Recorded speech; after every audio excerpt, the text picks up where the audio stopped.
my streaming career, but especially in the last like year, I've been really escalating the JD Pandan memes. JD Pandan refers to memes and discussions that portray the U.S. President Donald Trump as a far-left Maoist third worldist, JD Pan meaning the joint dictatorship of the proletariat of oppressed nations. Although the first instance of this meme can be traced back to 2022, it became widespread after Donald Trump was reelected in November 2024 and began rolling out a series of policy decisions, like announcing tariffs on Canada, Mexico, and China that some experts believe could inadvertently benefit China and diminish global American influence. Twitch streamer Hasan Piker and artist fucking Slammer are often credited for popularizing the JD Pandan meme in 2025. In early 2025, memes about JD Pandan spread alongside memes about the Chinese century, which humorously put forth the idea that the 21st century is the time for Chinese global domination. Yeah. On November 28, 2022, ex-user Ricky P. Jones posted an image of Donald Trump edited to resemble Soviet dictator Joseph Stalin alongside text that read, JD Pandan will usher in hashtag MAGA communism. On February 28, 2023, ex-user fucking Slammer posted an image of showing Donald Trump wearing a red bandana with Maoist iconography. The meme received minimal engagement of 500 views in 2 years. Memes joking about Donald Trump being a secret Maoist third worldist on a quest to diminish American hegemony continued the rounds soon after Trump was president of the United States. On November 14th, fucking Slammer posted a collage depicting Donald Trump as a Maoist third worldist. The image was posted in response to a news headline that read, experts say Trump threatened China's tariffs could actually help Beijing weather an economic storm. On January 27th, user Leos Dioris posted a clip of leftist streamer Hasan Piker saying, that's why I say it's JD Pandan. Trump is a secret Maoist third worldist. He wants the global South to rise up.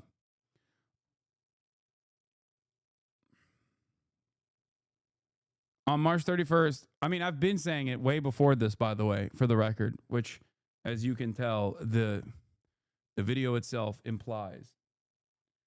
But, you know. Yeah, JD Pandan will disrupt the America-Kakan hegemony. The bullet pierced my ear, but I can still hear the voice of the party.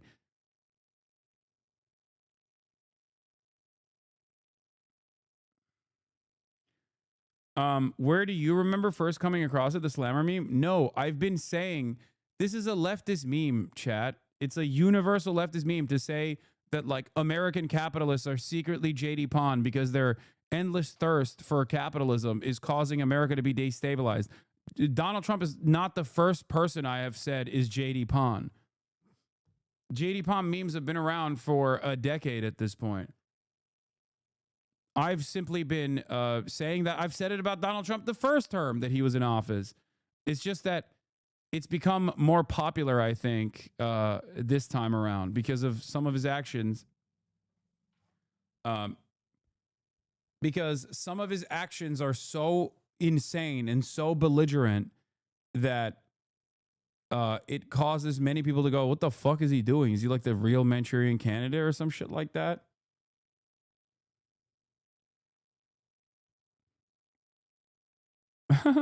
Search interest increased.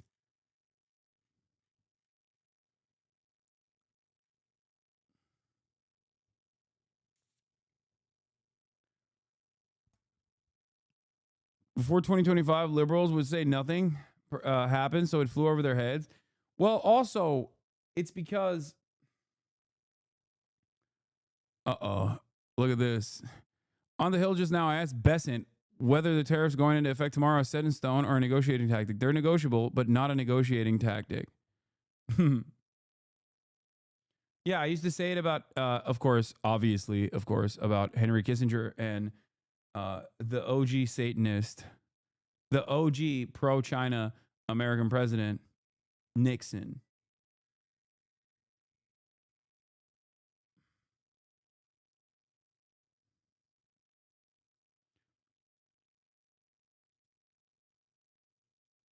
Trump's tariffs. So he will say in prepared remarks, quote, our large and persistent trade deficit has been over 30 years in the making, and it will not be resolved overnight. But All of this is in the right direction. This adjustment may be challenging at times. It is a moment of drastic overdue change, but I am confident the American people will rise to the occasion as they have done before. Meanwhile, President Trump is threatening to impose a 50% tariff on imports from China starting tomorrow. That is, if Beijing fails to withdraw its 34% retaliatory tariffs by today. But China is not backing down. Its Commerce Ministry warning that, quote, the U.S. threat to escalate tariffs on China is a mistake on top of a mistake and once again exposes the blackmailing nature of the U.S. China will never accept this. If the U.S. insists on its own way, China will fight to the end. If Trump follows through, the total cumulative tariff on China would be a staggering 104%. Despite the sharp sell-offs on Wall Street and global markets, President Trump, though, is calling for patience. And he's come up with a new name for tariff critics, posting on Truth Social, quote, the United States has a chance to do something that should have been done decades ago. Don't be weak, don't be stupid, don't be a panickin, a new party based on weak and stupid people. Be strong, courageous, and patient, and greatness will be the result. Guys, back to you. Ever heard the word panicking before? It's an invention. Panic in. It's a combo of weak and stupid. Don't be one. So the Dow futures, thank you, Brooke. The Dow futures were up 700 points. There's a sense that maybe the president's looking to do a deal. And Scott Bessent indicated yesterday, hey, I am looking to do that. And I'm going to give.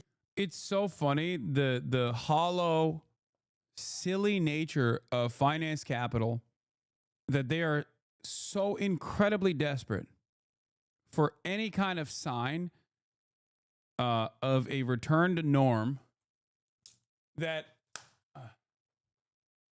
they will literally follow through on a fucking meme from Walter Bloomberg, a random blue check mark account, or try to read the tea leaves that Donald Trump will, as a matter of fact, come to terms with these tariffs. Like anything that moves in that direction, everyone is hopping on to be like, oh, see? Yeah, no, nothing ever happens. I promise. Nothing ever happens. I promise nothing ever happens. Please, please, please, please, please.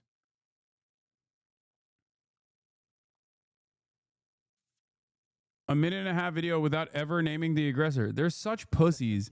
European leaders are such goddamn cowards, dude. I'm sorry.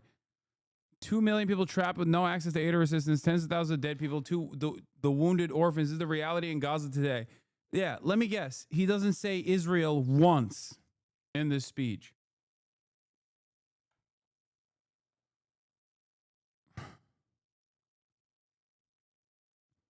Japan first dibs. They contacted us first. And then on top of that, the EU said, I have a great idea.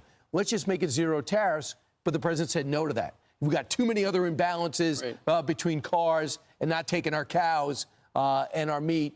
We'll deal with that. But it shows things are going in the right direction. Maybe that's what the market thinks. Yeah, well, it's interesting.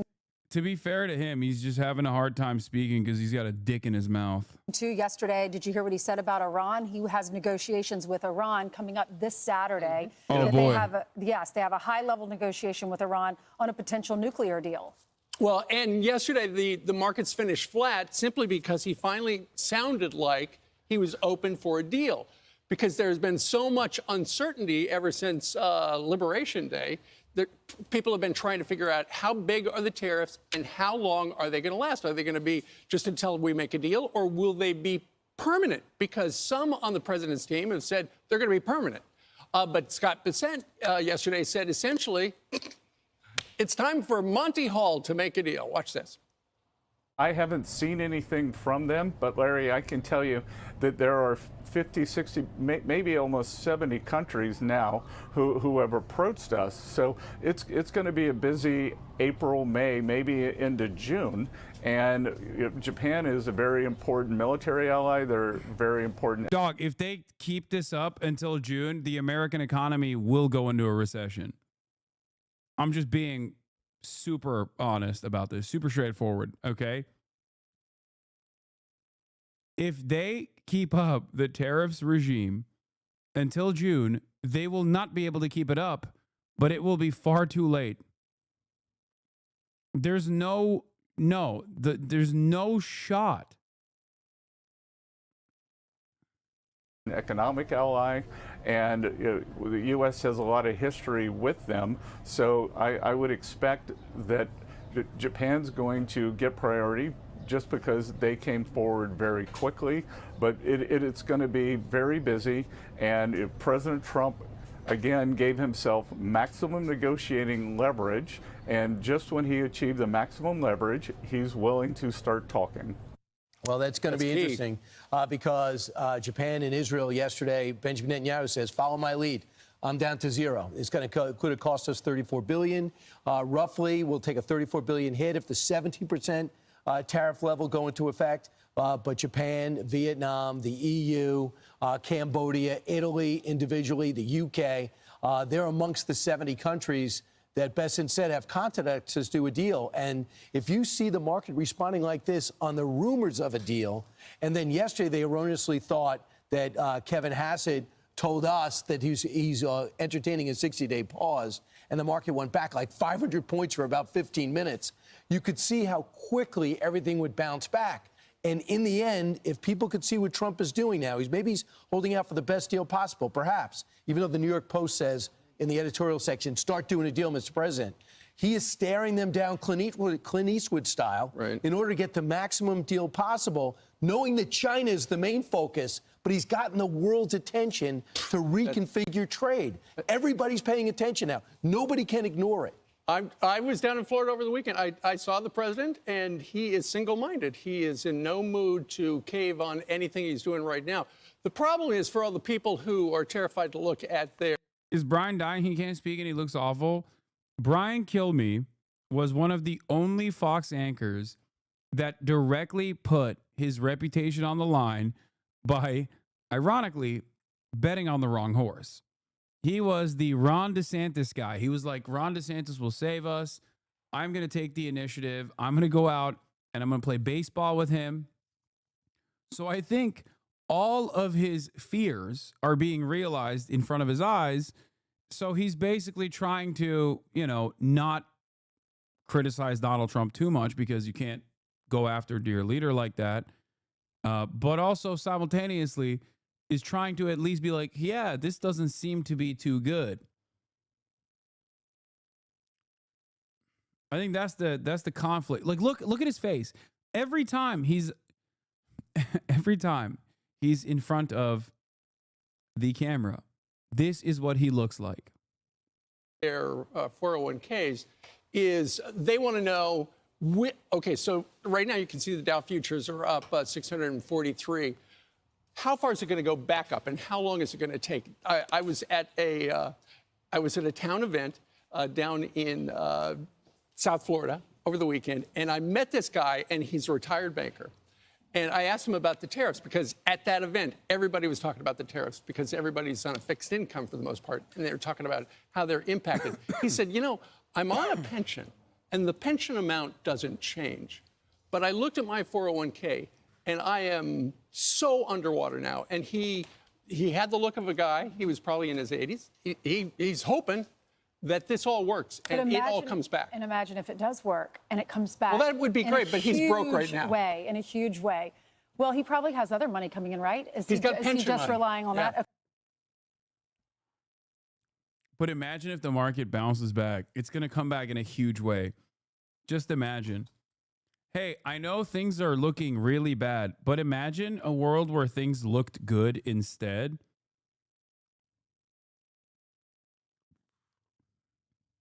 Okay, but Trump did say we need to be strong, we need to be courageous, and we need to be patient. Just let him do his thing. And he said he's not considering the pause on tariffs because remember Bill Ackman, you were talking about that yesterday, said he should consider that 90-day timeout. Yeah. He said he's not going to do that. In fact, he's doubling down on China. China has these retaliatory tariffs, and he said if you don't get rid of those, then I'm going to tariff you another 50%. So that could be as much as 104%. Right. It's Tariff Tuesday. You know what Apple said? We're going to move a lot of our production to India. To India, right. That's exactly the hope. We got to pull the American companies out of that. Well, they country. should move it to the United States. Much easier. Better. I'm Steve Doocy.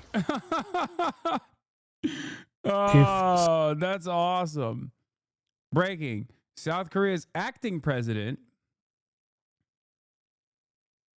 because, some stuff happened in South Korea, which, by the way, another incredible moment.